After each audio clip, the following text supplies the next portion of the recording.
think about the beer that defines craft, right now it's IPA. And then when you think IPA, you think about hops, and you think about hops and IPAs, it's a lot of hops. It's not just a little bit. My name is Jamie Emmerson. I'm the brewmaster at Full Sail Brewing Company.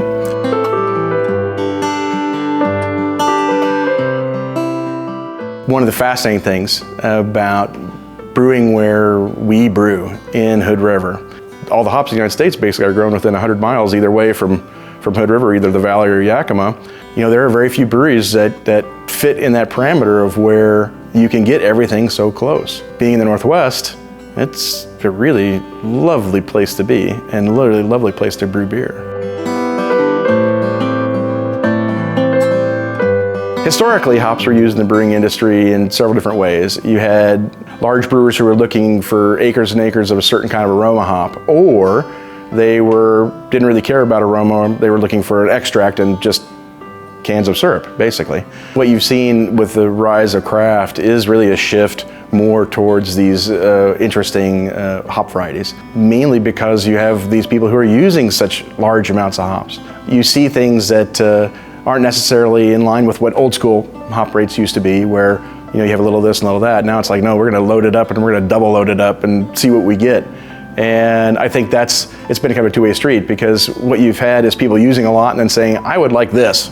And the hop industry is saying, well, hell, we got this, check this out. And I think that's what's been really cool. It's kind of this two-way street.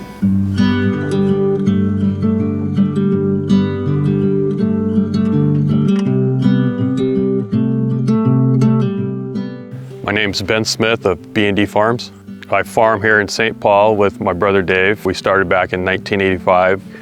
It's a really exciting time to be a U.S. hop farmer right now because of the demand for hops and the varieties that we are growing. They've been wanting more aroma varieties for the craft brewers, and without that, there would be no interest in developing a different type of hop.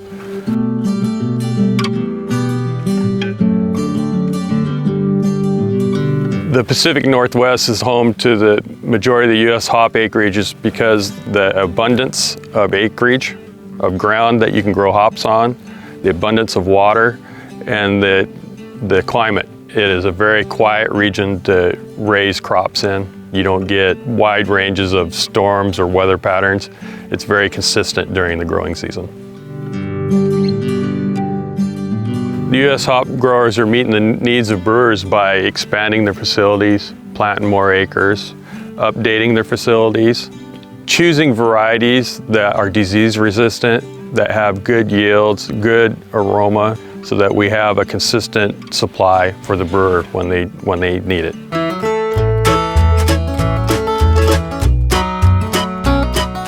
When we're looking for hops around recipes, especially for beers that we brew all the time, we want to have a good, consistent growth quality to them and have an expectation year to year that we'll have similar harvest characteristics. When we're buying hops, we'll buy multiple varieties, 20 to 30 varieties. Cascade, Crystal, Nuggets, Northern Brewers, Centennials, Summits, Mosaic, some Amarillo, some Citra, clusters, going back old school, Willamettes. That's not all of them. The different varieties not only give you different aromatics, but they also give you different flavor as well. Originally, high alphas were developed for making extract for people to use for putting in the kettle as extract. And I think what ended up happening was there were some hops that were developed that actually had really good aromas that had high alpha content, where not only do you get an aggressive bitterness or can be an aggressive bitterness, but you also get an interesting aroma across the top. Where aroma hops tend to fall into lower alpha, where you'd have to use more green material to get that same kind of bitterness level because they have less alpha acid.